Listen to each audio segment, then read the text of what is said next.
Associate sponsor UltraTech cement.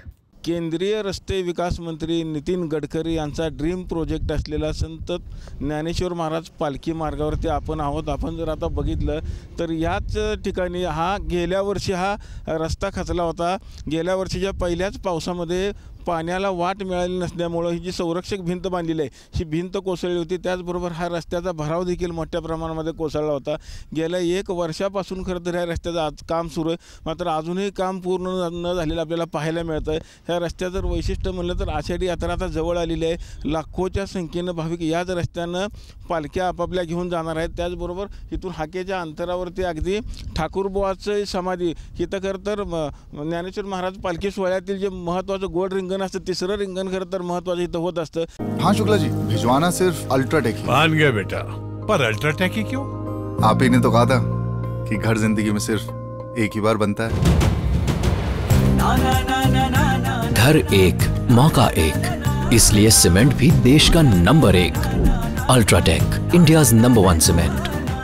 त्यामुळं लाखोच्या संख्येनं भाविक या रस्त्यावरती असतात। मात्र आपण जर बघितलं तर अगदी पुढच्याच महिन्यात म्हणजे जवळपास 16-17 तारखेला आषाढी यात्रेचा सोहळा संपन्न होणार आहे। मात्र ह्या रस्त्याचं जर काम आपण बघितलं तर पूर्ण भराव अजून इथं टाकायचा बाकी राहिलेला आपल्याला पाहायला मिळतं आहे। एकंदरीत गेल्या वर्षी खरं तर हा रस्ता खचला होता, मात्र आज जर आपण बघितलं तर 1 वर्ष झालं तर ह्या रस्त्याचं काम अजून त्यांनी ठेकेदारानं पूर्ण केलेलं नसल्याचं आपल्याला समजतं आहे। एकंदरीत ही जी संरक्षण भिंत ही देखील कोसळली होती। मात्र आता जे काम चालू आहे खरं तर मोठ्या प्रमाणात हे काम लवकरात लवकर होणं खरं तर अपेक्षित आहे। 1 महिन्यावरती आषाढी यात्रेचा सोहळा येतो, मात्र ठेकेदारानं अजूनही काम अपूर्ण ठेवलेलं आपल्याला दिसतंय।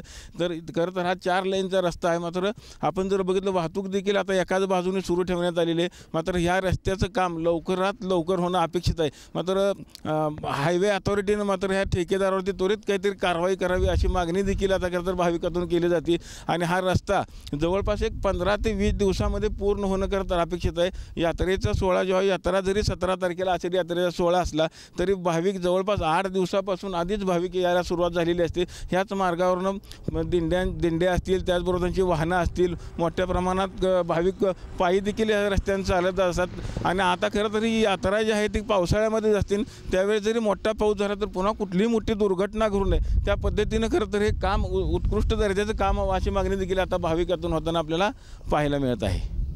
वाकरीहून कॅमेरामन जगदीश डांगेसर, Ravi Lavekar, TV9 Marathi. Associate sponsor UltraTech cement.